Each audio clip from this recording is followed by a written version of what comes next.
Very Bad Wizards is a podcast with a philosopher, my dad, and psychologist, Dave Pizarro, having an informal discussion about issues in science and ethics. Please note that the discussion contains bad words that I'm not allowed to say, and knowing my dad, some very inappropriate jokes. How can you help me? Perhaps someday I could tell you the nature of evil. Would you like to know how to solve the problem of evil? The great boss has spoken! Pay no attention to that man behind the curtain!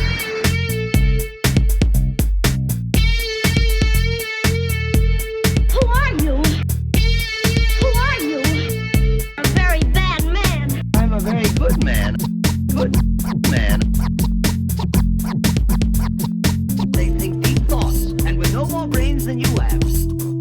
Pay no attention to that man! Anybody can have a brain. You're a very bad man. I'm a very good man. Just a very bad wizard.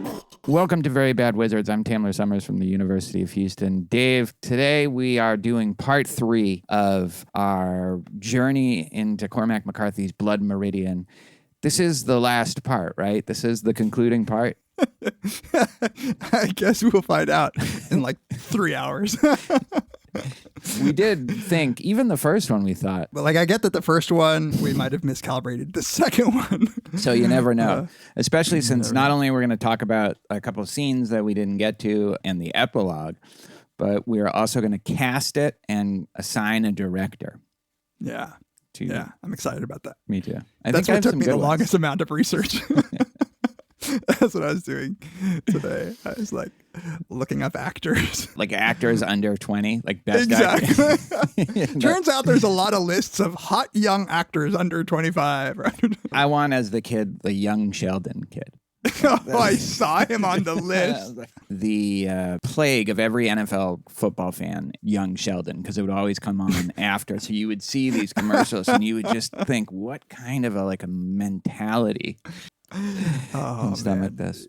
Yeah. But before that, we're going to discuss a paper, a study that's really good, I think. Really good. Like, I really like what they're doing. I mean, there are a couple issues maybe with the methodology and stuff like that, but overall, I think it's great.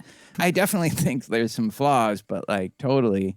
I've read worse. You know? Yeah. I mean, yeah, not that often, but you know.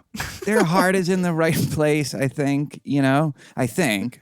So this is a recent study published in Behavioral Sciences, the development and validation of a measure of passive-aggressive traits, the passive aggression scale. Yeah, which for people who didn't pick up on the heavy hinting, you were inspired by this wonderful paper. It's good when you explain it. Well, I'm a little worried. Just a little worried. So this is actually a couple of Korean researchers. Now, look, I don't know what you're going to talk about, Tamler. I think we'd be wasting our breath to criticize the study. I think we should just talk about the passive-aggressive scale and maybe go through it. But if you want to get any of it off your chest. It's fine if I do. You think it'll be great. I mean, we do have a long show ahead of us and stuff. I mean, it's not like you make these points often. And, people might not know where you stand. Fine. I won't talk about, I get that this is not a top-tier journal. But it's not even a tier journal. The thing that they're trying to do is measure, because we don't have this yet. It was rejected, I guess, from DSM something. Well, yeah, it was actually, I didn't really know this until seeing this, but there was in the DSM-1 and then in the DSM-3R, the revised version of DSM-3, there was a personality disorder that was called passive-aggressive personality disorder. So, but it got axed. It got dinged for lack of construct validity, right? That's what they said. Is that what they said? I actually don't know. But like now it's like, if you think that somebody might have this, you have to label them as other specific personality disorder. Right. So this is trying to actually validate a passive aggression scale, which I just don't get what that means, but let's set that aside. We really should get Jessica Flake on here. Yeah, she would have a lot to say about this. Validation, there is a particular kind of validity that they're going for, right? Which is not the kind that Tamler probably wants, or anybody. But that kind of validity is saying, if we come up with a new construct, what we want to do is show that it's not just another measure of the same thing, right? It's not like just redoing something, but it's also related kind of to things that you think it should be related to. So then people will develop a scale, and what like the valid, quote unquote, validation they'll do is just give people a bunch of scales and then say, oh, look, it's kind of correlated with this one. But how do you so much. determine the other scale that would give you confidence that you're really picking out passive aggression, like being from Minnesota, doing like That was just aggressive. Rate on a 7-point scale. Like, are you from Minnesota? Do you live in Minnesota? Do you live in Minnesota? How long have you lived in Minnesota? I mean, the answer is there, right? So they have so these are Korean researchers. So I think some of these are just Korean measures. The population was all Korean. Nothing but respect for Koreans. Yeah, I mean, they probably should look at broader samples is all I'm saying. Yeah, where's the Korean Joe Henry? Where are the white sophomore college students? Yeah. We can't generalize.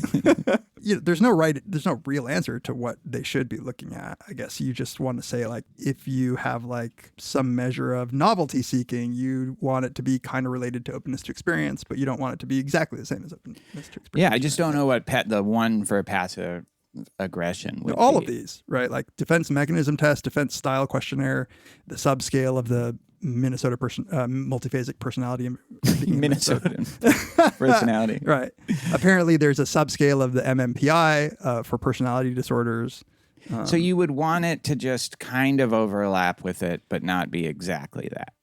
I guess, right? It depends. And some things you would want it to not correlate at all, I guess. But you're right. It's like I'm not a scale construction kind of person. I don't know if there are any like conventions about how much they should relate and how much they shouldn't. I find that most of the time people are like, oh, look, 0.7. That's right around where we would want it to be. Right. And what's always amazes me when I go through a paper is the complexity of the math. The math here is something like I feel like it would take me years. There are like figures, there are symbols, there are signs that I don't know what they are. It would take you years because you probably need a PhD. But you combine that with this kind of like, well, how much should it overlap with, defense mechanism or whatever? Like, I don't know. Like, it's just such a weird like juxtaposition of the really precise complex math with a target that it can't be like that. There would be no way for us to know if it was like that. It's it's not even clear what it means for you to think it's like that. So it's like this whole thing is very strange. Now we're doing exactly what you said. We wouldn't do. Okay. But yes, point taken, Tamler. Okay, this is fine. You're right. The only reason we picked it was to talk about passive aggression, I think. And this is what I actually think is good about these things is they're just fun to like go through. So you want to go through it? Yeah. Let's do it. So there's 3 subscales of this scale: inducing criticism, the component. They call them components. The avoiding and ignoring component, and then the sabotaging component. So, I didn't catch whether these are supposed to, like, when you rate yourself, is it a 7-point? I think it's scale 6. Is it 6? But I wish they gave you like you're from like Minnesota, you're from Wisconsin, not as bad. It should give you who you are. You're like British. English specifically, Scandinavian, like, and then you have like Dutch, which is like the lowest passive aggressive score because they'll just tell you exactly what to think. Pure aggression. Pure aggression. Okay, passive aggression scale, inducing criticism component.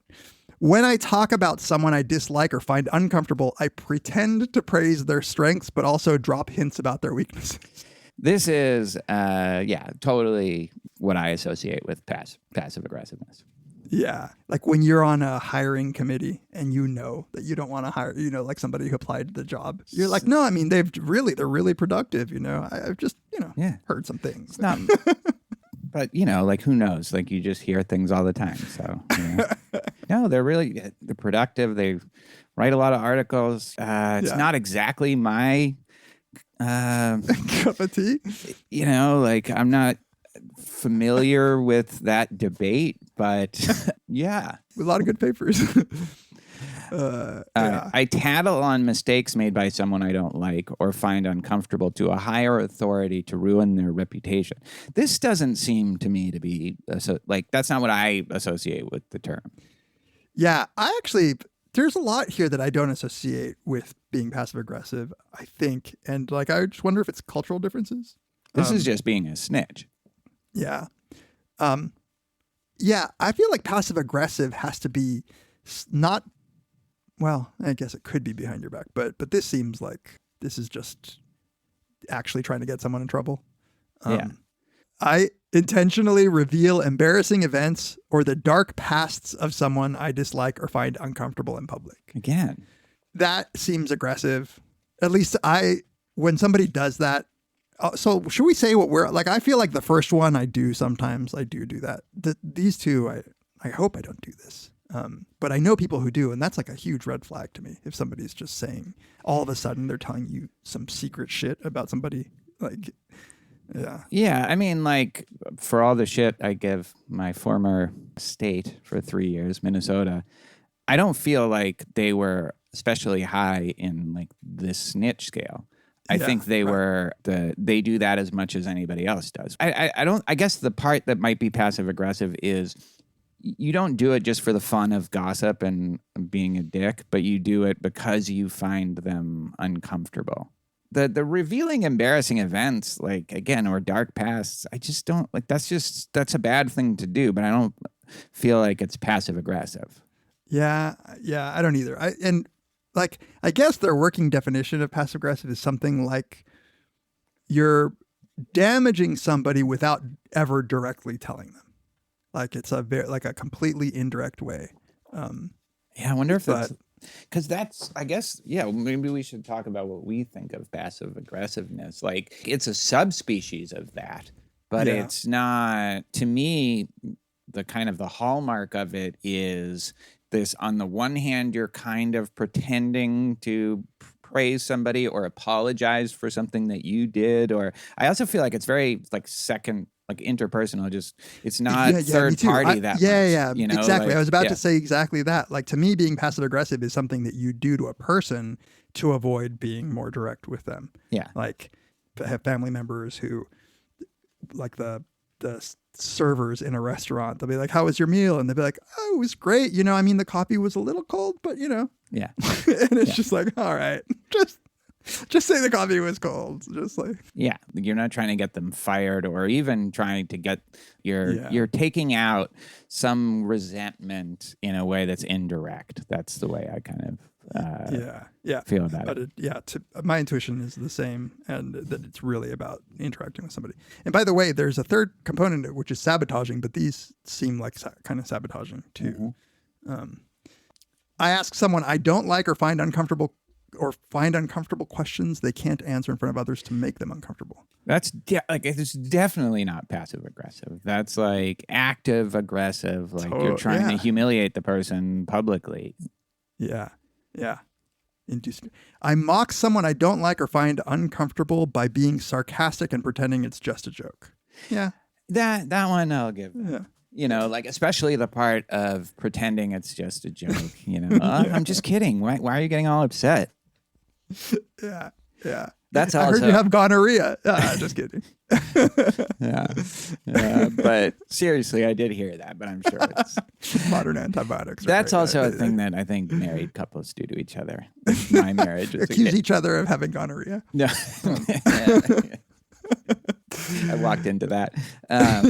No, that kind of you say something and then when the person gets mad, you're like, what? It was a joke, obviously. What do you mean? Why are you getting so upset? That's I feel but I'm not saying Jen does it or I do it. I feel like we both do it sometimes.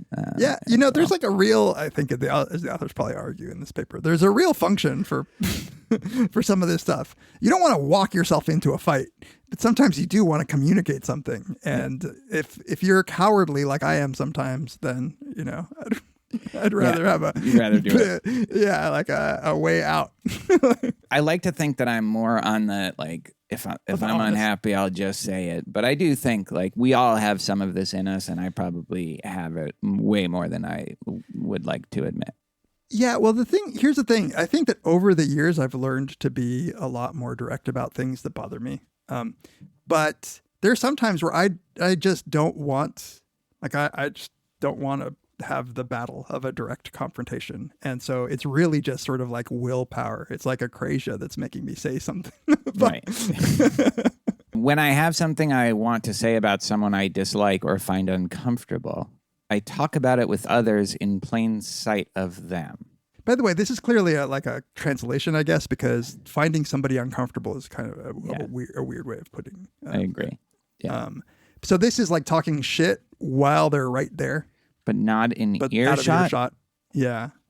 Yeah. Like I think that's an unpleasant characteristic, but not one that I associate, especially with passive aggression. Yeah. I pretend I am the victim to get. I mean, I haven't looked at the math, so I might be wrong about that. Obviously, what do you know about sums of squares? Right. I pretend I am the victim to give someone I dislike or find uncomfortable a hard time. Yeah, I do that a little bit.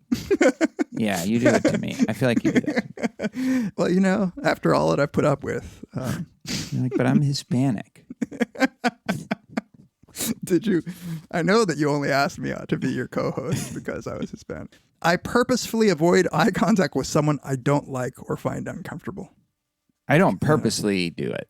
Like sometimes if I find awkward. somebody like uncomfortable, like it's hard to look them in the eye. I'm just bad at eye contact in general. But yeah, when I meet someone I dislike or find uncomfortable, I try to get away from them intentionally. Now, how is that passive aggressive? That's just smart. Yeah, like that's like the best thing most productive and healthy thing. You like Exactly. Maybe this is something like that they subtract from the score or something. Yeah, I was thinking exact same thing. We should have paid more attention to the way.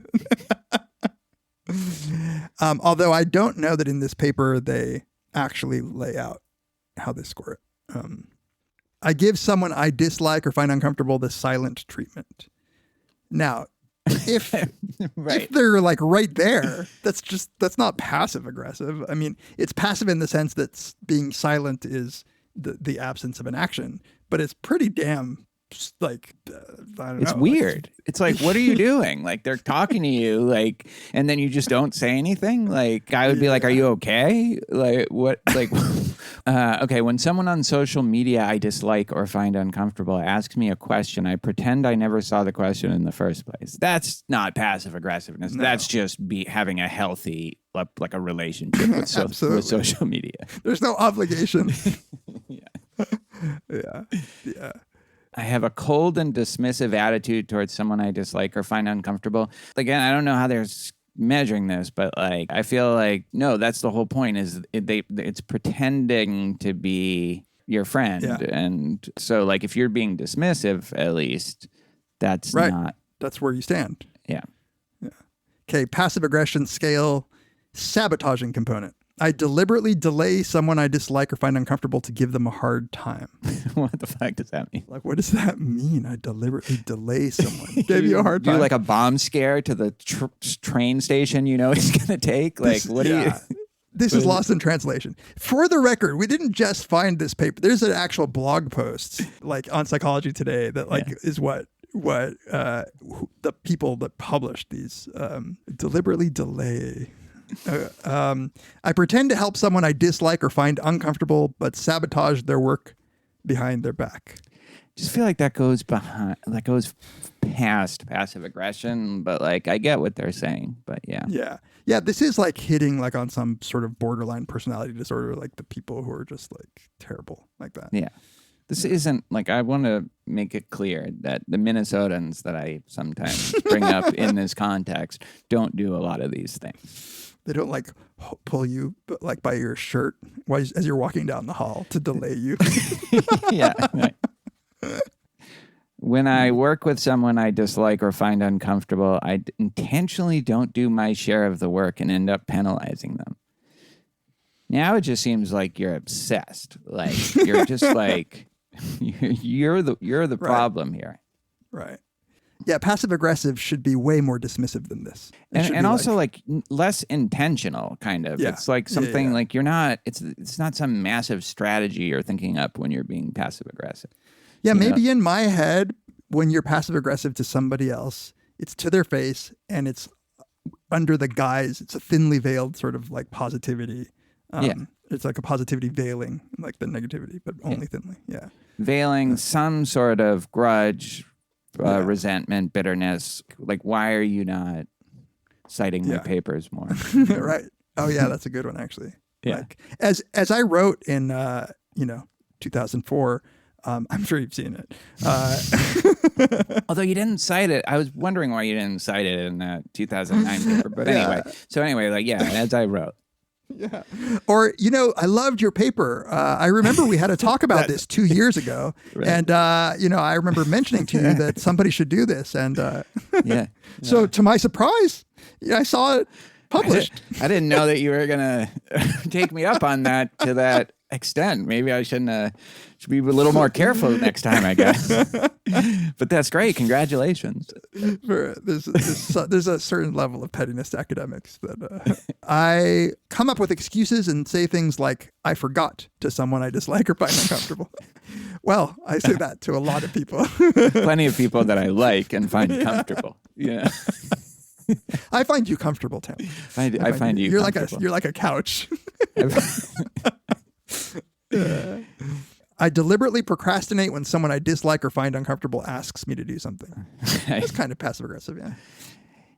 Yeah, I guess. But I also procrastinate. That's the thing, that there is a level of responsibility that they think that we have in general, so that like these things might be exceptions to that, right. Like are very intentional.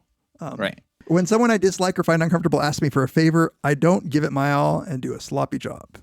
Again, not something that I associate at all with passive aggression.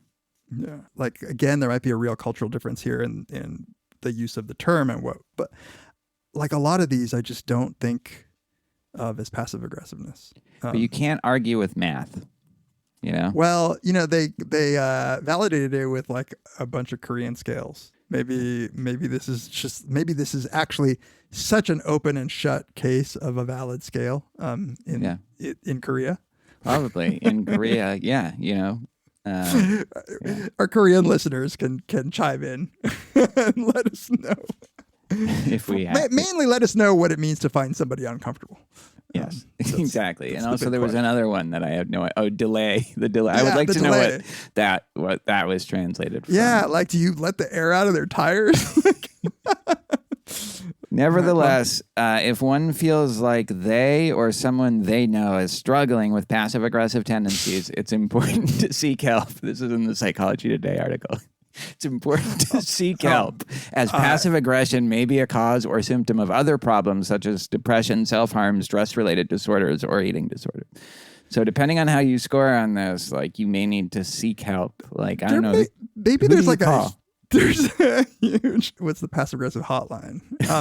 Maybe there's a huge clinical personality disorder component that I'm just not aware of. That's like makes this like actual troubling behavior. But passive aggressiveness to me is like really on the low end of problematic as far as personalities go. It's pathological. By the way, I scored low on this, I think, so I'm not passive aggressive at all. So you can never ever accuse me. That just shows the invalidity of the scale right there.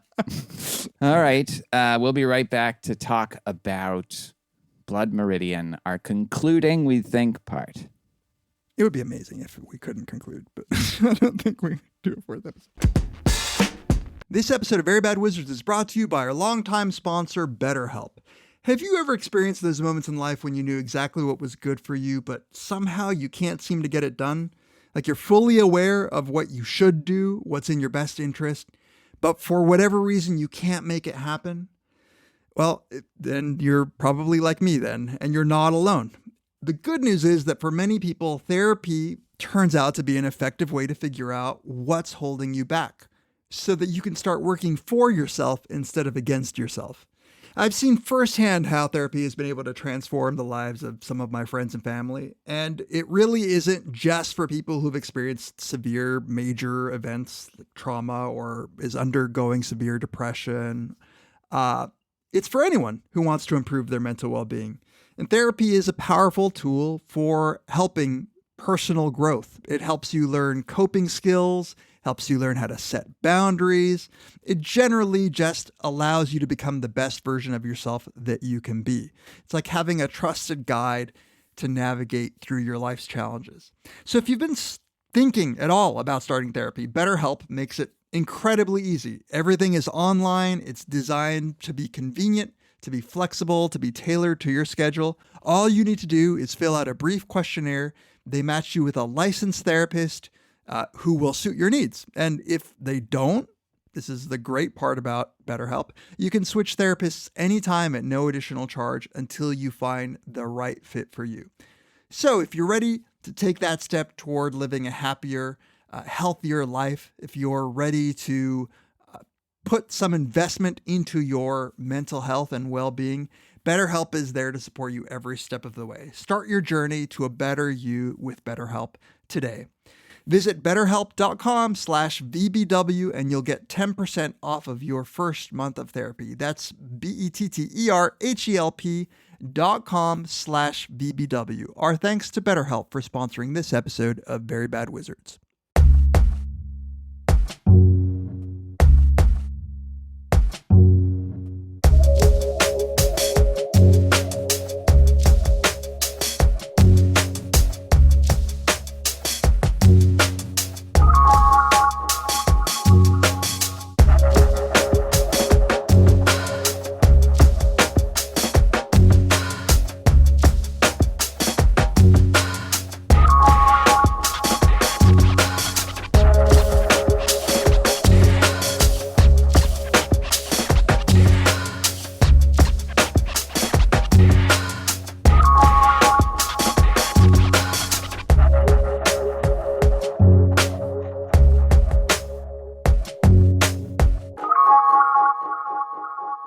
Welcome back to Very Bad Wizards. This is the time of the episode where we like to take a moment to thank all the listeners who not only listen to the podcast, but who reach out and get in touch with us about it, what they agree with, what they disagree with. We hear both, and we appreciate both. It's one of the most rewarding parts of doing this podcast. If you would like to reach out to us, you can email us, verybadwizards@gmail.com. You can tweet to us @peas, @Tamler, or @verybadwizards. You can follow us on Instagram. You can like us on Facebook and comment on the episodes at those pages. You can also join the lively subreddit, which I think just crossed 10,000 people on the subreddit. And then you could give us a 5-star review on Apple Podcasts. We love seeing those reviews. Apparently, just based on listening to all these other podcasts who talk about how important 5-star reviews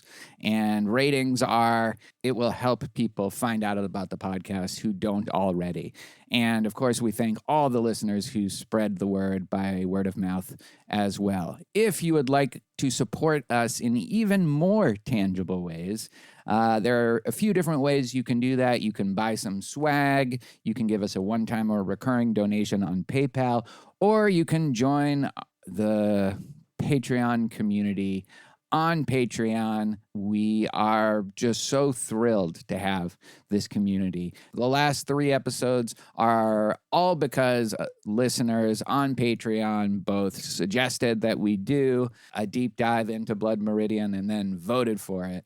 for the listener selected episode. And that's so great, not only because of the tangible support that all of that provides, but honestly, we wouldn't have been motivated to do such an in-depth discussion of this book if it wasn't for our patrons. At $1 and up per episode, so $2 a month, you get all ad-free episodes plus 7 volumes of Dave's Beats. At $2 and up, you get access to all of our bonus episodes, including The Ambulators, which has taken a tiny little hiatus as we gear up to do the 11th and 12th episodes of the second season, but you'll get access to all the episodes we've done up till now, the best podcast that has ever been on the internet. You also get access to Overton Windows, and I just recorded another one with Bob Wright. That will be our third. $5 and up, you get access to our Brothers Karamazov miniseries, and you get to vote on the listener selected episode. And finally, at $10 and up per episode, you get all of the below, all of the previous, plus you get to ask us a question every month, which we will answer in video form for you and in audio form for all of our patrons at the bonus episode tier. Listen, I know we say this every episode, but we really mean it. It's so important to us. We're so grateful. We appreciate the support. We love the interaction that we have with you. So thank you. Now let's get back to Blood Meridian. Okay, let's get to part 3, Tamler. Part 3 of our discussion of the amazing book Blood Meridian by Cormac McCarthy. We last left off, our plan was to talk about our favorite scenes, and I think we got through 2 of them last time, right? Yeah. What we wanted to talk about this time was a scene. You want to start with the judge's coin trick by the fire? Yeah. The Glanton gang at this point has left Tucson, and they're on the road. They come at night and just camp. I don't know. Can I read the opening for this? They rode out at dusk. The corporal in the gatehouse above the portal came out and called them to halt, but they did not. They rode 21 men and a dog in a little flatbed cart aboard which the idiot and his cage had been lashed as if for a sea journey. It's just just that vision of you have these 21 guys on horseback and a dog, and then this cart where, this man is just in a cage clutching at the bars as if for a sea journey. Yeah. They're camped out for the night.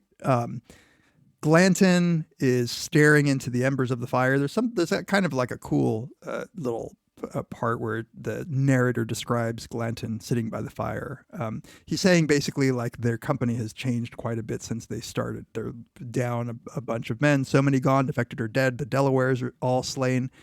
He watched the fire, and if he saw portents there, it was much the same to him. He would live to look upon the western sea, and he was equal to whatever might follow, for he was complete at every hour. Whether his history should run concomitant with men and nations, whether it should cease. He had long forsworn all weighing of consequence, and allowing as he did that men's destinies are given, yet he usurped to contain within him all that he would ever be in the world, and all that the world would be to him, and be his charter written in the stone itself. He claimed agency and said so, and he'd drive the remorseless sun onto its final endarkment as if he'd ordered it all ages since, before there were paths anywhere, before there were men or suns to go upon them. Yeah. It's a long sentence. And I like the next sentence. Across from him sat the vast abhorrence of the judge. So good. Very short sentence. The vast abhorrence. The vast abhorrence. Is that passive aggressive of the narrator? This is an interesting description of Glanton. I had it highlighted too. What do you think of it? It almost is praising him as at least having a kind of integrity. He knows who he is, and he is not trying to claim it's any different. Yeah, I think I was more dismissive of Glanton than this passage makes me think I should have been, by sort of describing him as mindlessly violent. There is an interesting psychology that we get from Glanton here that is central to his character, but that's not really dwelled on that much. And it's this, he's singular of focus. It's very consistent with him not wanting his fortune to be read. Like he doesn't want to know. He's willing to let it all play out. And that means that I think that sometimes he's willing to be reckless. Like it says, he's forsworn all weighing of consequence, but he's doing it not just out of some, personality trait where he's just like not good at weighing consequences, which I think is kind of what I was making him out to be, but rather by like this, either I will envelop destiny or it will envelop me or something like that. Yeah. This part where he says, allowing that he did that men's destinies are given. Yeah. Which means like it's just going to happen. Kind of fatalism. Yeah, exactly. Yeah. Yet he usurped to contain with him all that he would ever be in the world, and all the world would be to him. He claimed agency and said so. Yeah. He's like a compatibilist. Yeah, exactly. Glanton, 1843. Take that, Dirk Paraboom. But like, I do think there is something about Glanton that, as brutal and like, gruesome as he can be, he is set as in distinction to the judge, the vast abhorrence of the judge, which is why I do think the kid is more loyal to Glanton. He finds Glanton more suited to his way of like approaching the world, and the judge is just like, he talks too much. He tries to be too philosophical. He tries to justify things. It's just not for the kid. Yeah, I think the perspective of somebody who is not as verbal, like somebody who keeps their cards close to them. Yeah. Like the judge is a vast abhorrence. Like you talk too much, just like you said, just fucking shut up and do it or don't do it or whatever. Right. And there's also like this theme of fatalism and destiny, and like again with the flipping of the coins, and a randomness. But like both. Yeah, right. By the way, the kid is barely in this chapter. There's one, just a few sentences after what you read, you get, when Glanton raised his head, he saw the kid across the fire from him, squatting in his blanket, watching the judge. That's almost all you get from the kid in this totally otherwise very long chapter. This is like one where he just kind of recedes a little bit. Yeah, you're right. Totally. Yeah, it's funny. Yeah, like I in my head, like the kid is almost the narrator, even though obviously he's not. Can we talk about the narrator for a second? Actually, the way he writes and describes things. How do you understand the narrator's connection to the action in the novel? It's funny because I think, like on first reading, I was like, well, this is a narrator who is purposefully omniscient and distant and not making judgments. But then you get things like the vast abhorrence of the judge. Mm-hmm.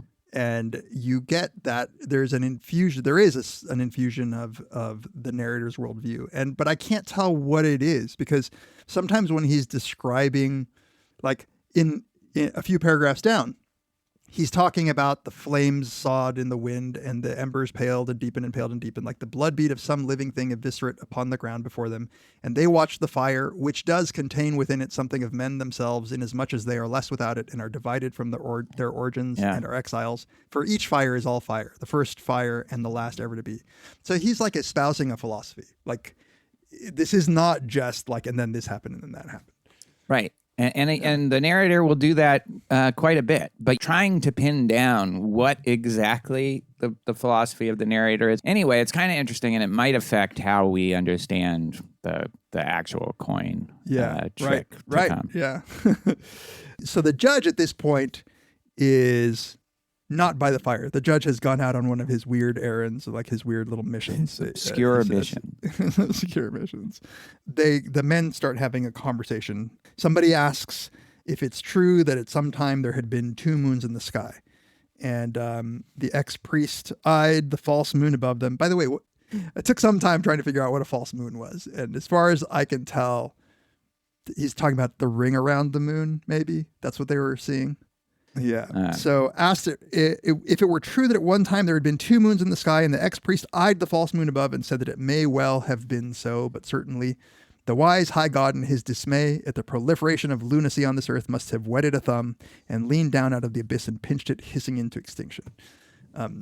So yeah, God must have put out one of the moons because the moon was what people thought drove people crazy. So he didn't want so much crazy on the earth, but he needed to leave something for the birds to navigate at night. This is my favorite thing. So then it says that the question was then put whether on Mars or other planets there were other creatures like them. And like all of a sudden the judge is back. Like this is if like my wife and my daughter will start talking about boys or something like that. I will have gone, and then all of a sudden I'm like mysteriously back, and so he comes back and he says, and he's naked and sweating, half naked and sweating, and said they were not, and there were no men anywhere in the universe save those upon the earth. Like the fact that he just like kind of rushes back, like who the fuck knows what he was doing, but he had to come back to say this makes it feels like he needed to say that we are the only people in the universe, and then you get this. I'm not sure why he says that. Like that's one of the things I wanted to ask you. Like why do you think there's nothing that I know of in like the philosophy that the judge is espousing that makes this particularly a necessary view? Like there could be like tons of beings in the universe. Yeah, I don't get this either, but it seems important to him. And then he says what I think is a key quote for the book.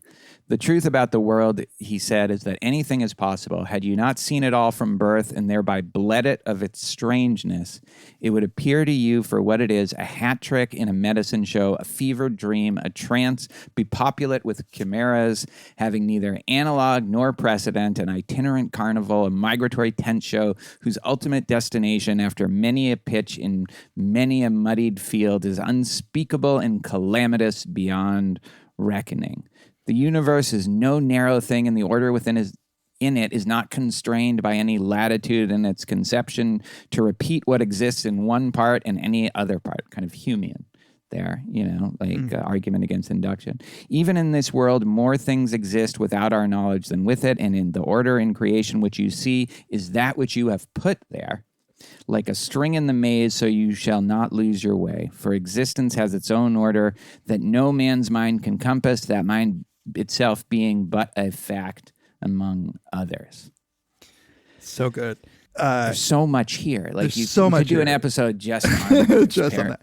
There is something that like he's describing what the world would look like if your eyes hadn't lived here for the whole time, and it really reminded me of the blooming, buzzing confusion of James, and then like the mystical James, who basically is like, don't let your conceptions and categories influence the way that you see the world, and if you can see the world from the eyes of like somebody who is erased their mind of all of their preconceptions and their concepts. And their concepts. Yeah. Then you may see it as it is. And it's a fucking weird thing. This is a very, very weird world. And that to me, dream. A fever dream. And there is something about the judge that I hadn't thought about, which is just like, he looks like a big baby. He's hairless, and he's bald, and he's naked half of the time. And it's like even how he walks in now is like how a baby walks in, like when they're in like their diaper with their onesie, like sort of like around their waist, their big belly hanging out, like. That's what I call my baby, a vast abhorrence. That's her nickname. And he keeps himself youthful, so he's like he's eternally seeing the world with the eyes of a child in this particular way. I mean, in other ways, he's violent. Yeah. He has beginner's mind, seeing the world in this way that isn't corrupted by your concepts and the structures and categories that we impose on the world, which is what he's saying. Like the order in creation which we see is that which you have put there. It also reminded me of Bergson. Henri Bergson. Yeah. This idea of just life as this river, and we put the order. It sounds a little nihilist. Do you think this is ethical at all, or is this pure metaphysics? Is this a kind of laying the groundwork for like everything is permitted? Yeah, I think I'm of the opinion that he doesn't have an ethic. Like that it's all metaphysics. There is no normativity, ethical normativity in his world. And whatever normativity there is, we have put there, so Yeah. we will not lose our way. And now- what this has to do with the fact that there are no men anywhere in the universe, like you said, don't- it's like not clear, you know? Yeah, that part I was like, does he just need to feel as if, I can see a sort of self-centeredness and narcissism involved with thinking that you're the only mind who has achieved this in the whole universe, so the universe is yours. Basically, like he wants the world to be his, but maybe he wants the universe to be his. He wants to be the suzerain of the universe. Yeah, right. This is where I relate to Davy Brown, who spits into the fire and tells the judge, "That's some more of your craziness." Yeah. But like not with, it doesn't get under the judge's skin like when the kid says it later. Right. You know? No, yeah. Because what is Davy Brown to the judge, you know? The judge smiled. He placed the palms of his hands upon his chest and breathed the night air, and he stepped closer and squatted and held up one hand. He turned that hand, and there was a gold coin between his fingers. "Where is the coin, Davy?" And I love this. Davy says, "I'll notify you where to put the coin." The judge, and that doesn't even bother the judge. He's basically like, stick it up your ass. Like the judge doesn't care. The judge swung his hand and the coin winked overhead in the firelight. It must have been fastened to some subtle lead, horsehair perhaps, for it circled the fire and returned to the judge, and he caught it in his hand and smiled. So here the narrator is suggesting that it's a trick. Like, I don't think the narrator will do this for the second part of this, but... No, I think this is what this is a good thing by, stepping out for a second, a good method by McCarthy to give the narrator the necessary credibility for us to be amazed when he does say, like, I don't know. I don't know. Yeah, right. Yeah. The judge says, "The arc of circling bodies is determined by the length of their tether," said the judge. "Moons, coins, men." His hands moved as if he were pulling something from one fist in a series of elongations. "Watch the coin, Davy," he said. He flung it and cut an arc through the firelight and was gone in the darkness beyond. They watched the night where it had vanished, and they watched the judge, and in their watching, some the one and some the other, they were a common witness. "The coin, Davy, the coin," whispered the judge. He sat erect and raised his hand and smiled around. The coin returned back out of sight, out of the night, and crossed the fire with a faint, high droning, and the judge's raised hand was empty, and then it held the coin. There was a light slap, and it held the coin. Even so, some claimed that he had thrown the coin away and palmed another like it, and made the sound with his tongue, for he was himself a cunning old malabarista. And he said himself, as he put the coin away, what all men knew, that there are coins and false coins. And then in the morning, some did walk over the ground where the coin had gone, but if any man found it, he kept it to himself. And with the sunrise, they were mounted and riding again. So now the narrator is just being a journalist. Like, I don't fucking know. Yeah, exactly. But I love this. We touched on this last time or the first time, I don't know, that most of this book can be explained. Like, he could just be a charlatan. He could just be like a sleight of hand artist. And to these guys, like, that seems amazing. Certainly, this doesn't sound like anything near the most like difficult kind of coin trick to do.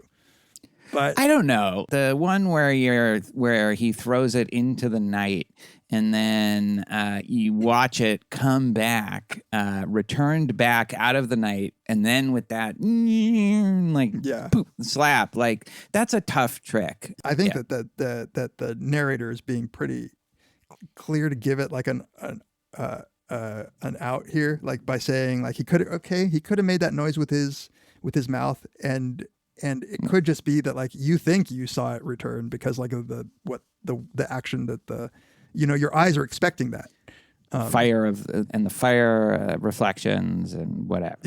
Shadows. Exactly. Yeah. And he is a cunning old malabarista. Yeah. So here's what I think about this issue.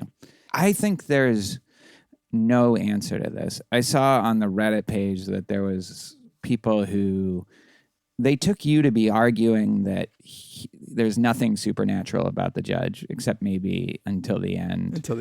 I don't think that there's an answer to this question, and I don't think that that's like Like, I think they're both are true. Like, it both is and isn't super. I guess this is what I'm trying to say. It's not that I think it's unknowable and McCarthy is leaving it open and we can come up with theories that both fit and stuff like that. I don't think it's like that. Like, I sometimes think with David Lynch, like, you know, like it's a puzzle that you should try to solve and there's no answer to the question, but it's fruit. Like, I really think it is both at the same time. Like, he both is a cunning old malabarista and a charlatan and a hoodwinker, and he has supernatural powers, both. Like, that's kind of how I think about it, you know? But I like, it's weird because I don't really have this feeling about most works of art, but I feel like I do about this particular question. But what about you?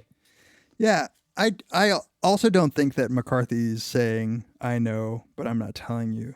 But I do think that there is a local answer as to whether or not this was a sleight of hand trick or a supernatural trick. And I think that McCarthy, by giving us perfectly plausible, almost banal explanations for some of the things that we take to be these wondrous acts from the judge, he is asking you a question. Do you think that this judge is supernatural? And whether or not he has an answer in his head or whether he's just presenting them both, I think this is the action that the reader has to take. It's like are you going to believe that this judge is supernatural? And I think that really might mean something throughout the whole book. Like, I think it really could be that this guy is just a fucking asshole who's picked up a few languages and some sleight of hand tricks. There's nothing that special about it until the very end, which throws me for a loop where I'm like, okay, is McCarthy really expressing an opinion here? But you mean that he doesn't age? Because we don't even know what he did to the kid in No, we have Jake's. no idea. That he doesn't age but McCarthy, if McCarthy just wanted to make us believe he was supernatural, he wouldn't give us these little hints that maybe it's not, you know? That's what I mean. Like, I think it's both. Like, I think it's like, you know, hyperposition or whatever, like quantum, like it's actual superposition. It's actually both at the same time. Like, he's so like both a charlatan is, and it's not, and I don't mean he's both a charlatan, but happens to have supernatural powers. I mean, he's both a charlatan and this was just a trick. And it's not just a trick. I think the whole point is this is all a fevered dream, right? It's like he was saying before. This is a hat trick in a medicine show, an itinerant carnival, a migratory tent show. It's all a fucking trick, and it's all supernatural. Like, it's all a dream. It's all like a nightmare. Yeah. No, I get what you're saying, and like part of me is with you. Like, I don't know about So I don't know whether you mean or whether it matters that this particular trick, say, both was sleight of hand and it wasn't. Like, I can't get behind that thought. I could certainly get behind the thought that this book is both things. And it's more than just saying, like, you know, he left it up to you at the end, like fucking Christopher Nolan and the spinning top or something. Like, right. No, it's definitely right. Yeah. Well, which I think there might be an answer to that. But I do too, actually. I think he's definitely dreaming the whole thing. Yeah. But to me, this book achieves a different level of fucking amazing when one real possibility is that one of the things McCarthy is saying is that this violent man is a charlatan and with his fucking dime store tricks convinced a bunch of ignorant people that his violence was like something magical. And I don't think I need to believe that, but to know that it is an optional reading of this, to me, gives the world just as much wonder. Like, this fucking heartless world could very well be that this asshole of a charlatan conned people into thinking that he was magical. That's almost more devastating to, like, as a worldview. Like, there's nothing actually there. This is just like actually a heartless center of the. Yeah, that seems in the spirit of the book too. Mm-hmm. Like, the one thing I would say is they're not fully taken in either, though. They just don't put up a big fight about it, but it's not like they're like in a cult and he's their cult leader. That's not the dynamic in that gang. And the kid, I don't think the kid ever believes it until maybe that last moment in the Jakes. I think the kid also just doesn't like. He's just like he just wants to like go to sleep and hear the judge carry on about philosophy and what the universe actually is. Like that is not a kid kind of conversation, Right. And so the fact that the narrator is telling me, not in the voice of the judge, that that fire contained all fires, and that that basically like again something like a very Gnostic belief about like there being, we all emanate from the same divine spark, and that divine spark exists in every single human being, and it will return to God and into the original. Like that the narrator is bothering to express those thoughts. It makes it such a better book, because if this were just like, oh, like, you fool, don't you realize if you had read this with a debunking mindset, this would like all go away? No, like it doesn't go away to me. Like if I read it that way, the way that McCarthy's written it, I still have this like enormous sense of like spirituality to it, Right. I also think the distinction between what's supernatural, a kind of a negative supernatural force, and a natural negative force is completely blurred in this book. Yeah. So when they then go and see the black and desiccated shapes of horse and mules that travelers had set afoot, the beasts had died with their necks stretched in agony in the sand, and now upright and blind and lurching askew with scraps of blackened leather hanging from the fretwork of their ribs. These starving poor horses and mules. Yeah. Howling after the endless tandem suns that passed above them. That's like, there's no suggestion that that's supernatural, but it's just as fucked up and weird and strange as if it were. Like as if the judge had just manifested the coin out of thin air and had it come back to him. No, you're so right. And as you were even saying that, I was like, oh, I don't think I even caught this. But like, I think McCarthy is saying like, you're talking about the coin trick? After all the shit that I've told you that has gone down in this world, like you're caring whether there was horsehair attached to that coin or not? Like, yeah, exactly. It's all like it's crazy. all a fucking fever dream. Like, yeah, God, like, exactly. Did you not see the Comanches? Like, you care? Like, yeah, totally. Like a guy like pissing and shooting puppies in the river that the judge just like all of that. Like it's just that's supernatural. That like not supernatural. Like that in some ways is above nature. Like in this distressing way. And I think you're right. Like by the end, it doesn't. Those distinctions are so blurred. The old lady that's like a brittle like shell of a husk of a woman. Like what that.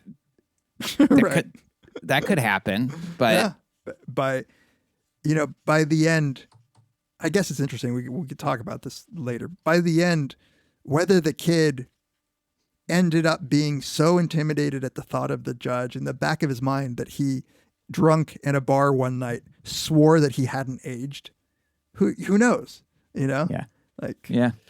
Should we talk about where this goes? This is where he gets very explicitly Nietzschean, both in his proclamation that war is inevitable and really kind of what we're here to do, what human beings are here to do, and whether it's games or passive-aggressive contests or sports.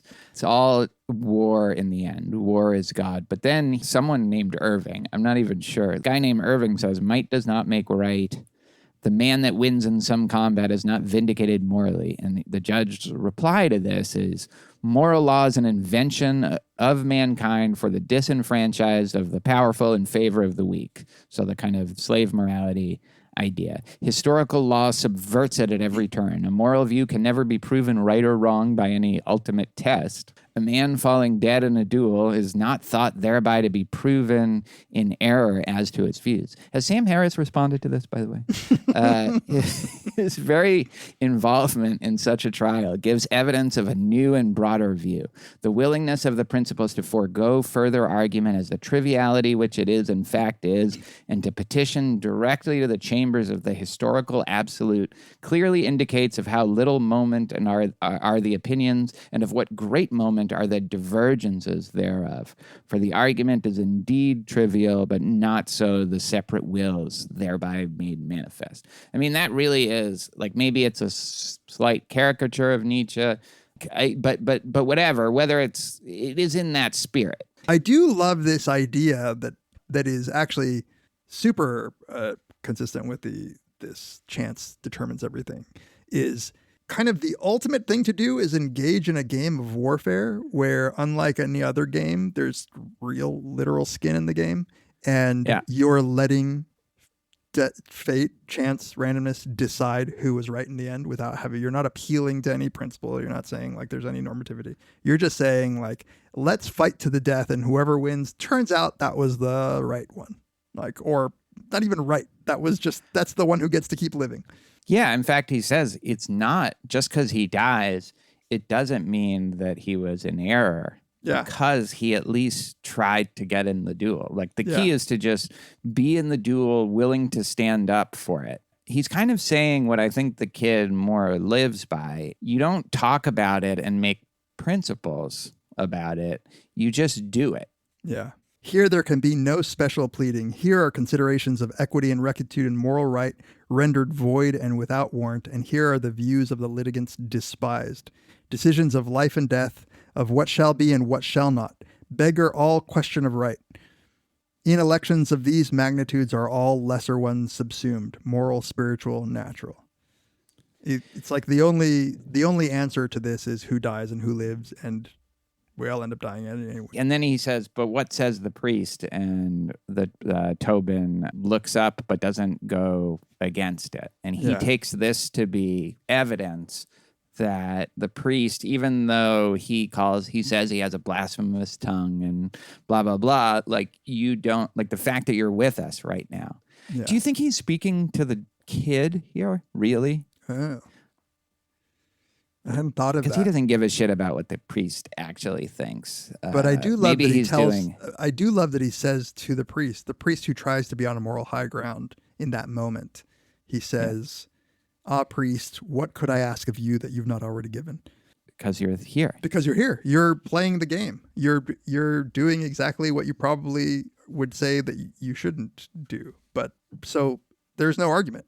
Nihil deceit. That's the thing about the duel. Like, the fact that you fought the duel says what you believe. Yeah. Like, it's your actions are what determine what you actually believe. By the way, this he is asking the priest something that he knows the priest can't answer in public. That's going to get him a higher passive aggressive score. Would you say like a 5 out of 6? Yeah. The judge would be like, that's a 6 out of 6. I do that all the time.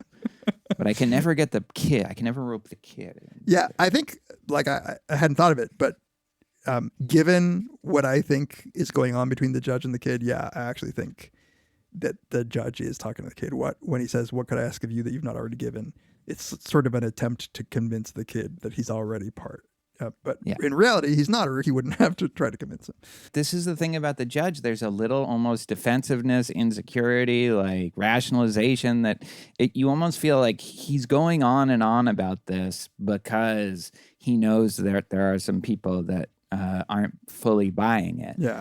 There are certain people, Toadvine, the priest, Davy Brown, who will indulge this. And then there are other people. Glanton would never, like, get involved in this. You know, the kid doesn't get involved in this. Like, there's some parts of the group that you get the sense are like, that's just the judge, whatever. Hopefully he'll put on a shirt at some point. But although I also think that there is maybe a view among some of them that the judge is so poisonous of tongue that you shouldn't talk to him. I don't think that's not what makes Glanton. No, I'm not saying it's Glanton. I'm saying that some of the men who are not engaging with the judge might actually be intimidated. No, Glanton doesn't give a fuck. I mean, Glanton is living what the judge believes. Right. Exactly. Yeah. Exactly. That's that puts the point like that I've been trying to make. I really do think that what the judge has been espousing is not exactly what he's practicing. He does a lot of fucking talking. He does some horrifying things too. He's not all talk, but he's a lot of talk. He's a lot of talk. And it's unclear to me whether like the judge is out there shooting motherfuckers in the same way, actually. I don't know. His victims tend not, they're puppies and children. That's a good point. Yeah. What is he epiphenomenal? Like, would this gang be doing everything they're doing anyway if it weren't for the judge? Yeah. He might as well be like a little demon on who's just like riding with them. But I don't think they need persuading either way. Yeah. But that's why it's so fucking cool. Yeah. It's like, I feel that way. The world wouldn't be any different if I weren't here, but I get to like kind of narrate. But you don't consider yourself a suzerain. No. And I also don't like to take my shirt off. Should we move to the baptism scene? Or did you? Speaking of taking shirts off. Yeah. Okay, why don't you take this one? Oh, before we wrap up this scene, I wanted to give one last little great McCarthy just giving us just a perfect visual of this. The end of the scene. The keeper led the imbecile down from its cage and tethered it by the fire with a braided horsehair rope that it could not chew through, and it stood leaning in its collar with its hand outheld as if it yearned for the flames. Glanton's dog rose and sat watching it, and the idiot swayed and drooled with its dull eyes falsely brightened by the fire. The judge had been holding the femur upright in order to better illustrate its analogies to the prevalent bones of the country about, and he let it fall in the sand and closed his book. There is no mystery to it, he said. The recruits blinked dully, the new recruits they picked up from Tucson. Your heart's desire it is to be told some mystery. The mystery is there is no mystery. And this is where the ex-priest says, I, as if he were no mystery himself, the bloody old hoodwinker. Yeah. It's great. Like the mystery is that there is no mystery is like the darkest possible conclusion you could reach. Yeah. So then there all of a sudden out of the blue, this woman, Sarah Borginis, she just appears by them, by the Yuma and the river. And she's a huge woman. She existed. She was an innkeeper, I guess a madam at some point. She was a real Texas kind of figure, like one of these Texas characters. Married like 5 times, sometimes legally, sometimes not. She just goes there and she's like, what are you doing with this like guy and this big drooling guy in a cage? And she just like dresses them down. She yells at the brother. The brother is like, look, you take him then. I can't do anything with him. And our parents are dead. So she takes him. They lead him down to the river. Again, the kid and Toadvine were not here, but you just get a little glimpse of them. This is another chapter where they barely figure into it, but it says Toadvine and the kid passed them as they were dragging the cart along. The idiot was clutching the bars and hooting at the water, and some of the women had started up a hymn. And like the Toadvine's like, what the fuck? And the kid doesn't know. And they open the cage, let the idiot out, and then it's funny, like this is referred to as a baptism, but it's not like explicit that that's what she's doing. Like she could just be watching him. Yeah. No, absolutely. I guess aside from like the singing hymns maybe that's going on, but they could be doing that just as she's watching. So they, they clean him up. He clearly, it's so spare in terms of how this is described. Yeah, absolutely. I had to read it multiple times to try to understand exactly what was going on. Because like all of a sudden she's there, and then she's taken him, and nobody really, like not even the judge puts up a fight. Maybe because he knows, maybe he's not there. We don't even know. So I didn't even notice until recently when I was reading today that when they say he sees himself in it, that it's that he was seeing his reflection in the water. Yeah, for the first time. Right. Also, probably like he's probably not seen his reflection before. Totally. So then they like dress him up, not in like well-fitting clothes, but they grease his hair. They give him sweets, and he sat drooling, watching the fire, greatly to their admiration. This is like, like rich white women.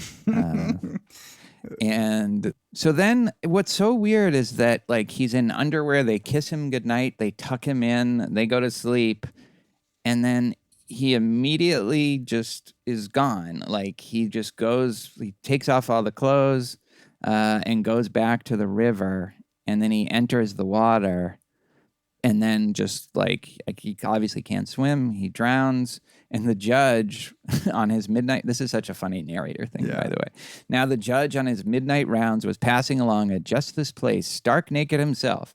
Such encounters being commoner than most men suppose. Or who would survive any crossing by night? And he stepped into the river, seized up the drowning idiot, snatching it aloft by the heels like a great midwife and slapping it on the back to let the water out. So he saves him from drowning. Yeah.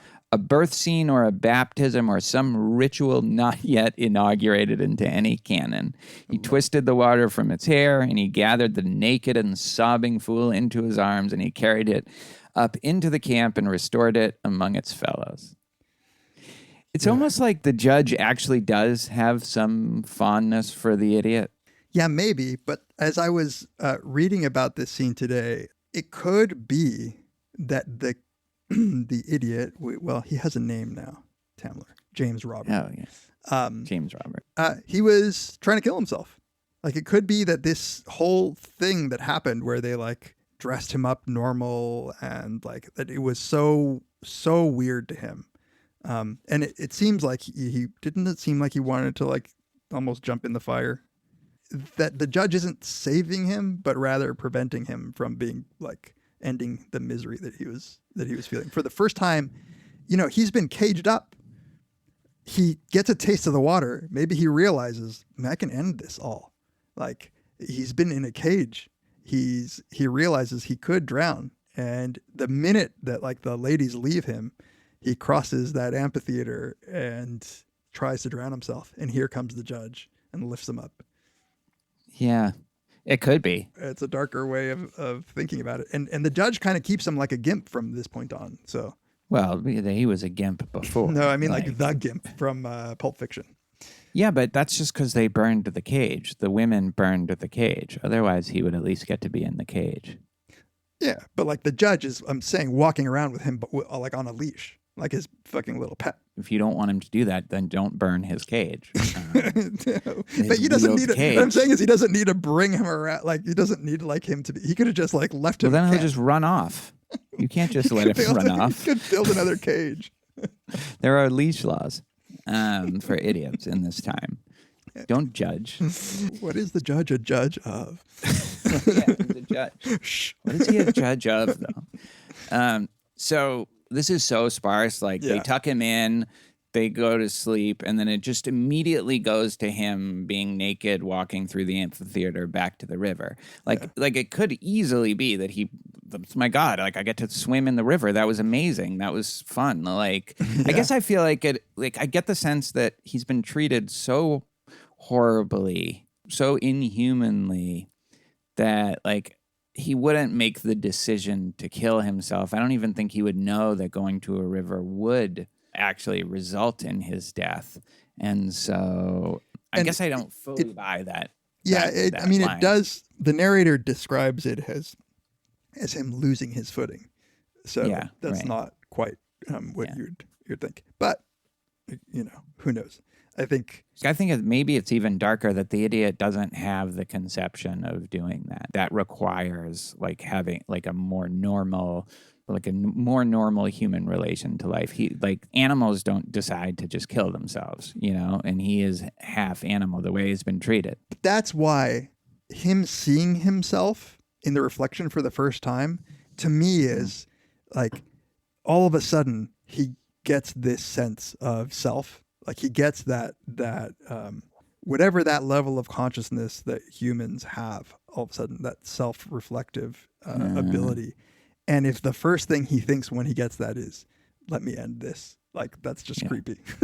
What an image, too, of like the judge naked at night, lifting this kid up by the ankle, this like Achilles, like he just dipped him, and totally. The strength to do it, the size to do it, and happening to to be walking by naked.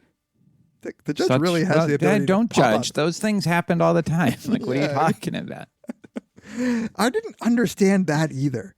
What does he mean when he says, or who would survive any yeah. crossing by night? Yeah, I don't know. Yeah. He seized up the drowning idiot. Birth scene or a baptism or some ritual, like not inaugurated into any canon. But really, he's not reborn. Like, he's just goes back to being the same, but this time he's on a leash instead of in a cage, you know? Maybe spiritually accepted Jesus into his heart at that moment. You don't know. You don't know. I think it's both. It's a superposition. He's also a Jew.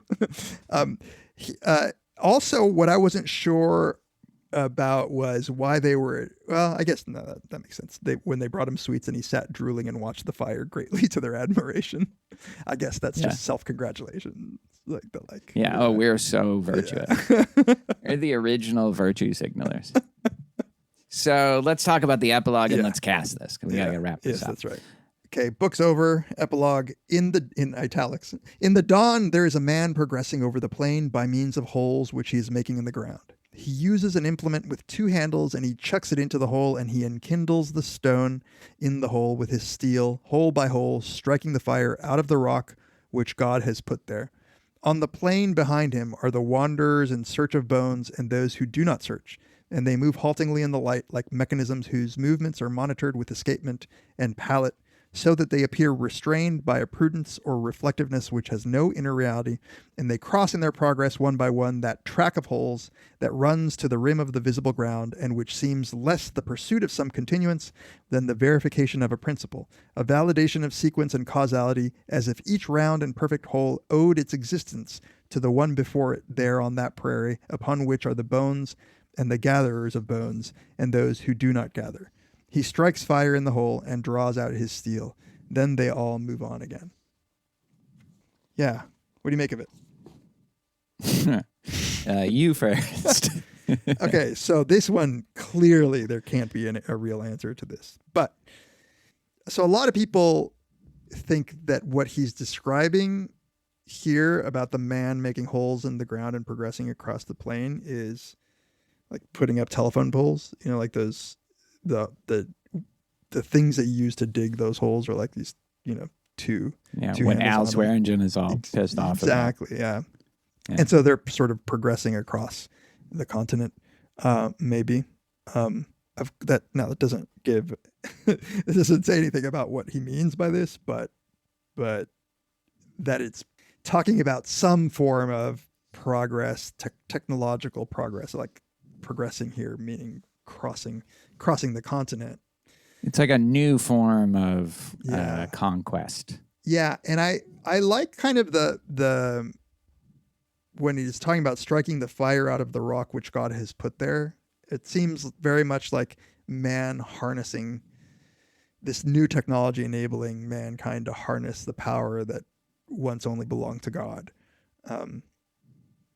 And that sort of view of technology as being, you know, like stolen from the gods, maybe is what he's alluding to. Or Promethean. Yeah, Promethean. Or just that's the advancement of mankind, is like to get more and more control over nature. But when it says striking the fire out of the rock, you don't necessarily, like, you get the sense that something is definitely lost in this, I think. Yeah, I don't even know what it means, because so he's saying that he enkindles the stone in the hole. And initially I thought what this meant was when they were building the railroads and they had to like blast through, you drill a hole and put gunpowder and tamp it down with a steel rod and then explode it. And I thought that's what it was referring to, sort of like enkindling the stone of the earth, and in that way sort of like controlling nature. Yeah. Controlling it both, like, probably for better and for worse, and exactly. Maybe for worse, because we're just going to find new ways of expressing the violence and urge to dominate and it'll take a different become form. suzerains. Yeah. And what about the people who are around there searching for bones? Those gatherers of bones and those who do not gather. I don't know. Like, I almost like feel like I don't. I've read a little bit about it. Like, I feel like I've got nothing on this. I just don't fully get it. Well, and I tried. The image of it. Do you know about like natural gas? There is this thing where you go into the rocks and extract something just from the rocks. Like fracking? Yeah, fracking. Yeah. Exactly. Like fracking, getting natural gas through fracking. And like, that's what it kind of reminded me of. That it almost feels wrong what you're doing. Like, it's one thing to like search for oil. It's another, which actually, like, it's another thing to do whatever this weird thing is doing. It does feel like you're doing alchemy or something like that. But that doesn't make sense in the context of the novel, except in like to the extent that it's kind of reflects what you're talking about. Getting something out of nature, maybe in the Promethean way that belongs to the gods. Like we shouldn't be messing with this. Maybe it's just the next stage in what human beings have been doing for 300,000 years. Like the new scalping will be the result of what they're doing right now. Yeah. The bones part harkens back to me to finding evidence of scalped skulls in 300,000-year-old skeletons and them moving on. Like the last sentence, he strikes fire in the hole, draws out of steel, then they all move on again. It's just like, this is going to just keep happening. And right. There's no stopping it. The distinction between the gatherers of bones and those who do not gather might be those who partake in violence and those who don't. And that it's all the same in the end. Because you're both, walking. Yeah. You're all still there. You're like the priest if you don't gather. Right. But you're gathering just by being there. Right. The last thought I had was maybe the fire and taking the fire out of the earth in this case is some sort of metaphor for electricity and the progress of putting up like electrical poles. So like an optimistic note to end on. But we're going to fix all of this with new technology. Yeah. Soon you'll have iPhones and televisions. I like to think that they're setting up Trump's glorious wall. Like the Trump. I actually have read something that they might be marking the border between Mexico and America in the epilogue, which sure, like maybe they are. Yeah, I don't know. That is part of the plot of the book. So I did see Trump's wall, though. We drove along the border in New Mexico on this one road that was just going all across the border, and you see this black kind of fencing all through. It's like the Great Wall. Is it as majestic as the Great Wall? It's like I haven't seen the Great Wall of China, but I can't imagine that the Great Wall of China can compare to what I saw in the New Mexico/Mexico desert. So about the epilogue, I agree. Like I think I was telling you before, this is as Rorschach-y an epilogue as you could possibly have. Like I'm sure it gives a vibe, like it does give this sort of vibe of like a both progress and sadness. I get reading this where it's like, after this big expansion into the West, like everything changed and we ended up like, creating whatever it was, telephone poles, electricity poles, railroad tracks that joined this all and entered into this new modern age of which who knows what his opinion is, but maybe there is no opinion there other than that's just what happened. Yeah. And it's interesting that it's juxtaposed immediately with maybe one of the more surreal scenes of the judge, and also the surreally described scenes. He never sleeps. He says he'll never die, and it just keeps repeating. He never sleeps. He says he will never die. He dances in light and in shadow, and he is a great favorite. He never sleeps. The judge. He is dancing. He says that he will never die. You go from that and the end, by the way, like to the epilogue, and it's so mundane. The epilogue is so just routine. It's like you went from this dancing lunatic philosopher archon to just these guys just going.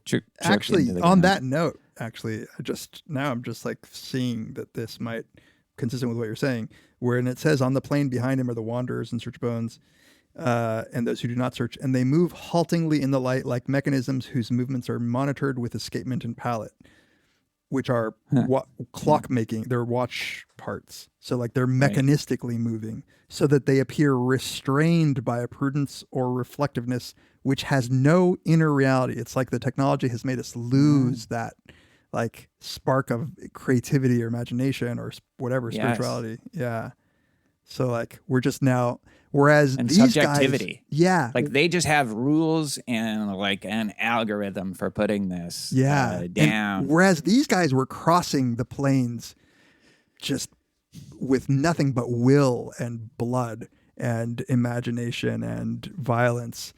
Now our movement across the plains is this mechanistic, soulless. Yep.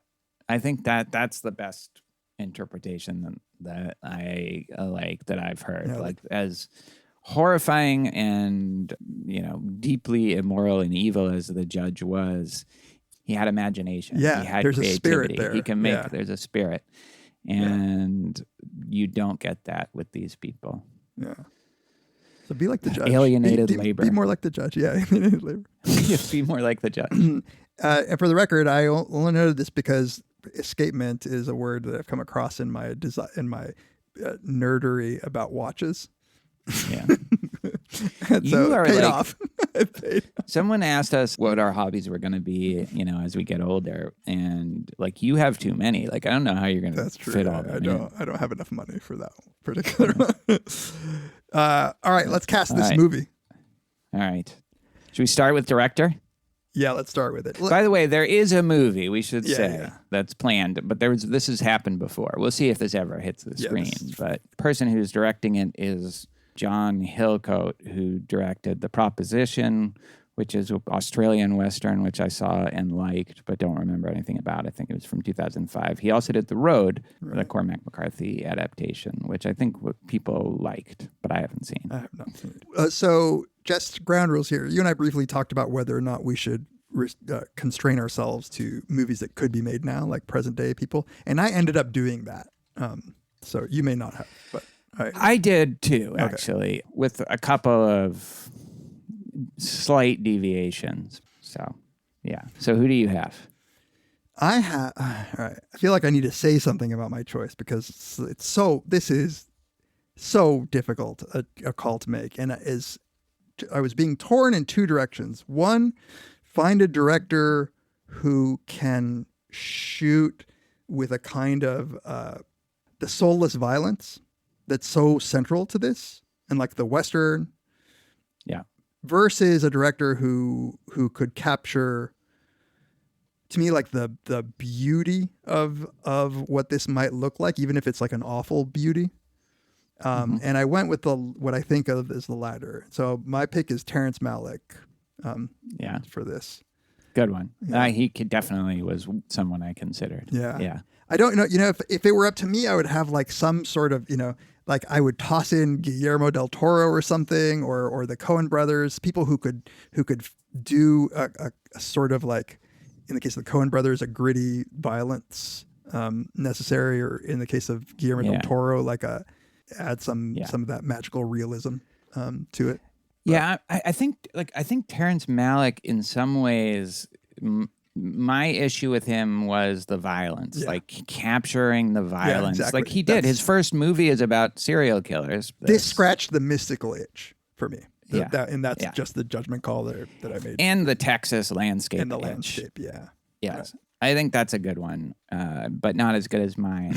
I think Woody Allen, like, Shut the he could really... It's set in Manhattan. Instead of the judge. No, he'll go out there. Instead of He'll the judge, get it's the attorney. he'll get the pedophilia part done. No, that's never been established. No, but that's a joke. I don't think his sensibility is quite matched to this. Okay, so I thought of two. After I also considered Terrence Malick. Like I think Park Chan-wook Yeah, he actually crossed my mind too, actually. I think his sensibility matches the book. His kind of the bleakness and the kind of somewhat absurdist bleakness of his worldview is very suited to the book. Yeah. But I just don't know if he can get the Texas, Mexico, Westernness of it all. You know, Martin Scorsese obviously has like the chops to do something like you kind of want like the person I think would have been perfect is Sam Peckinpah, but he died the year before this was published. But there's just that kind of run and gun, just like crazy 60s, 70s wild Western movie making, you know, like I feel like that's the kind of energy you need. Martin Scorsese has a little of that, but I think it's too Catholic. So I do feel like I came across, settled on a good one, which is Werner Herzog. Like the Fitzcarraldo energy, you know, like you get the sense that the set would be what you would want it to be on a Werner Herzog movie for Blood Meridian. You know, he has that kind of just dark, bleak, but not brooding sensibility that I think that reflects the novel. I think he could be really good, and he can direct American actors too. Like I was just watching Bad Lieutenant Protocol New Orleans, which is fucking awesome, and it's just bonkers. Like it has a kind of craziness. Like it's not at all like Blood Meridian, but it has this kind of just what the fuck am I watching? In the same way, it's like what am I reading? Yeah, right. Yeah, and he does seem to have like the requisite nature being like. I don't know, red in tooth and claw, but like awesome. Beautiful, but totally indifferent morally. And dangerous. Yes. And dangerous. And dangerous. Yeah. Yes. Grizzly Man is a great Werner Herzog documentary. I'd love to just listen to Werner Herzog narrating the behind the scenes. Shooting Blood Meridian. Like I really think, like if you're out there, producer of. I don't know. Maybe he's too old, but I think I noticed Terrence Malick is 79 already, so he's probably too old too. Is he? Yeah, I guess he is. Badlands is like 71. Yeah, Martin right? Sheen was a little boy. Yeah. You know, when you were saying Scorsese, like that's a good. He's great at violence and that sort of the sensibility for that kind of action and heartlessness to the violence. I just don't like as much as I love his movies. They're not like spiritual in any. There's like I don't sense the spirit there.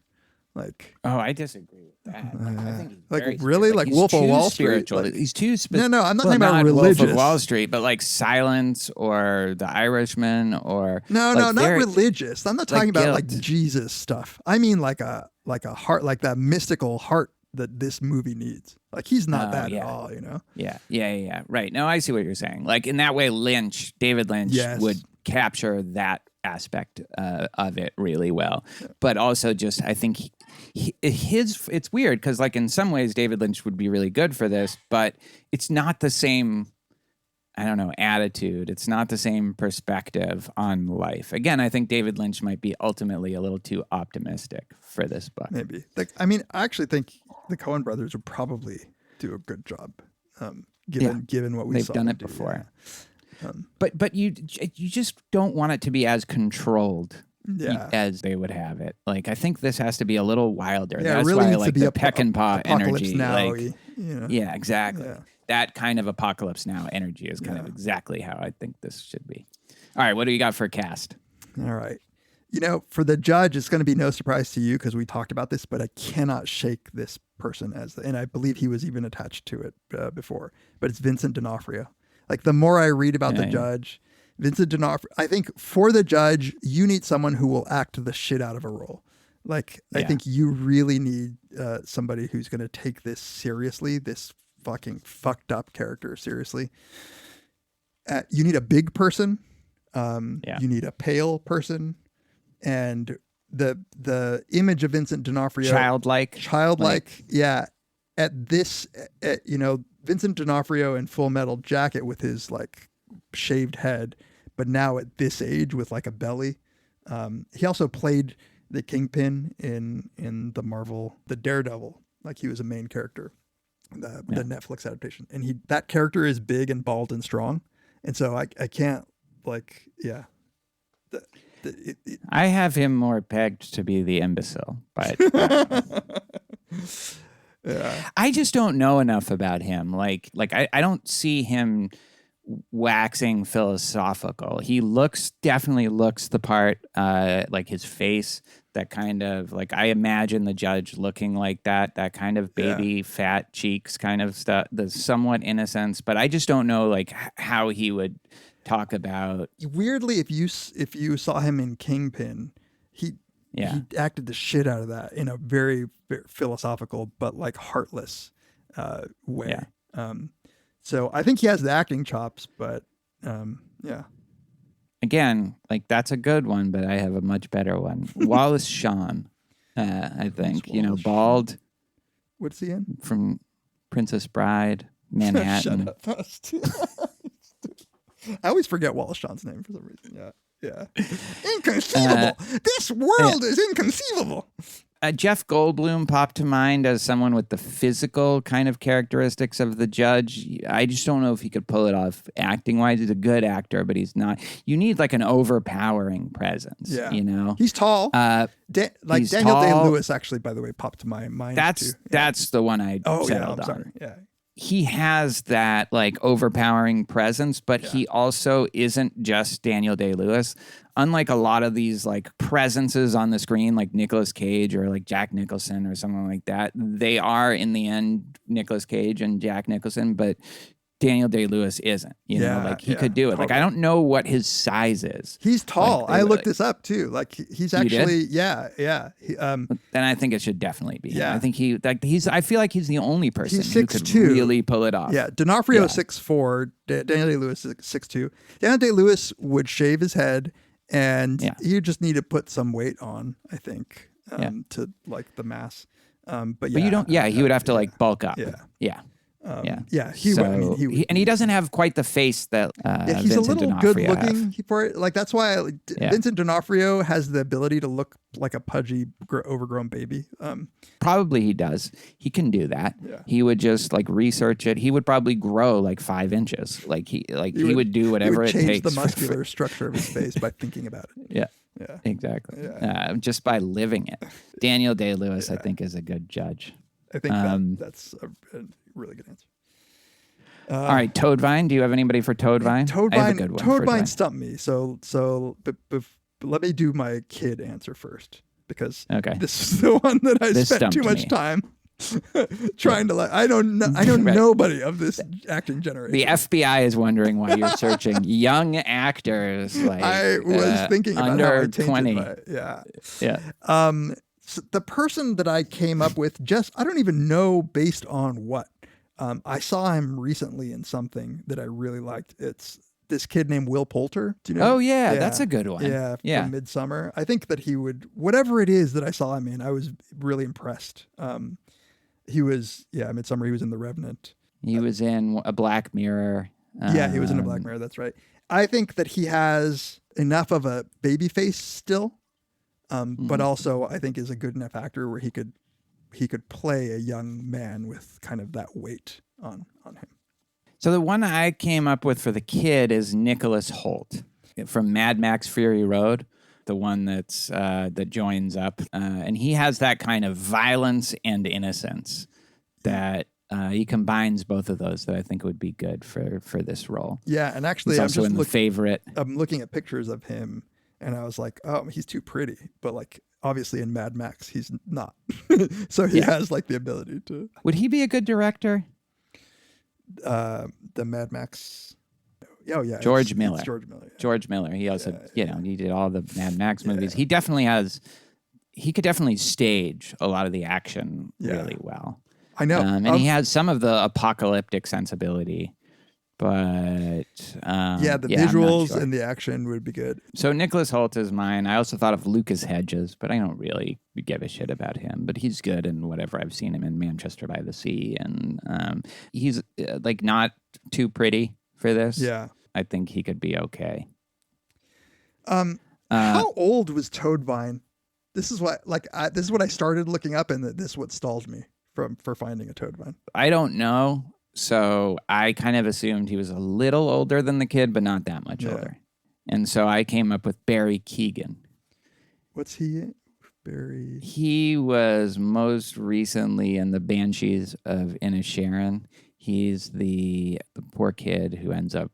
Oh yeah, he's good. Yeah, that's really good. And he looks weird. Yeah, exactly. And He he's looks a really good actor. Like I feel like that might be my best casting job right there. Yeah, that's really good. I like that a lot. Yeah. Did you get anybody for Toadvine? Paul Dano is the only person who popped in Yeah, mind. Like he crossed my mind. Yeah, But yeah, whatever. He's a little. He would have to act. You know, he would. Yeah. I mean, I think he's a good actor. Yeah, though. yeah. He could do it. I think just the likely physicality of Toadvine is something that you know, but didn't. Paul Dano doesn't jump to mind as somebody capable of like that kind of violence, but he's an actor. That's what actors do. Barry Keoghan does look like an Irishman, though, so that would be that's the one thing you would have to suspend the disbelief. But he has. I hate to say this, but he has a particular kind of like inbreedy look that no insult to him. I think he's a wonderful man. that I buy. He's so good. That I buy Toadvine having. Like, yeah, I agree. As long as he got the accent down, I think he'd be fine. Did you have a Glanton? I did not have a Glanton. No, I had the man. Yeah, I didn't do the man because I don't really have a good sense of the man. Yeah, so the man, I just wanted this, although, yeah. So I think Christian Bale would kill it as the man. Yeah. Yeah, like I just pictured Christian Bale in the scraggly beard in the bar in the last scene, being aloof and withdrawn, or in that scene with the kids. Josh Brolin also, I think, would be a good man. But I like I like the idea of Christian Bale. Just don't pull any of your antics because it's like Werner is not going to put up with that. I, for Glanton, had, well, it really should be William Holden. I think William Holden, like Wild Bunch William Holden, is perfect. But since that's cheating, I went with Russell Crowe. Like, I kind of feel like Russell Crowe could do a good Glanton. Yeah. Yeah, I think so too. I haven't seen Russell Crowe in anything lately, have I? You just get rid of that Australian accent. And yeah, he can do that. Like Nice Guys, he's doing a good American. I actually think L.A. Confidential. Yeah, Josh Brolin would actually potentially make a good Glanton too. Yeah, he could definitely do that. You need a real tough guy. Like it can't be like Matt Damon or something like that, who can play like George Clooney? a tough guy. Yeah, no, that's Glanton. Yeah, charming. He's charming. It's a dream. I really like William Holden.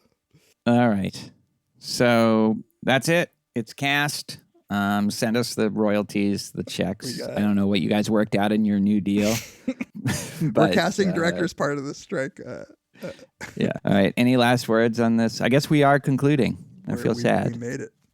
Yeah. There's plenty of more McCarthy to cover, I guess, but I am sad because I find it hard to believe that a book that I read in the near future will have the effect that this one had on me.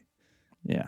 Don't put that burden on the next book because it's probably not going to match it. No, it's incredible. It is an experience. And thanks to our patrons for having us do it, because I think we might have read it this summer just because he died, and it's always been up there for me and like the books that I haven't read, but we wouldn't have read it with this much care and this much and just to be able to talk about it like this has been a ton of fun for us and hopefully for some of you. Yeah, absolutely. Thank you. Join us next time on Very Bad Wizards. The Great Boss has spoken. Pay no attention to that man behind the curtain.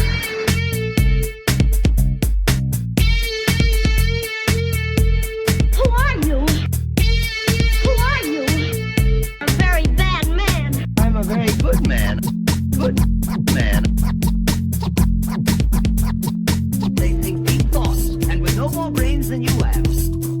Pay no attention to that man. Anybody can have a brain. You're a very bad man. I'm a very good man. Just a very bad wizard.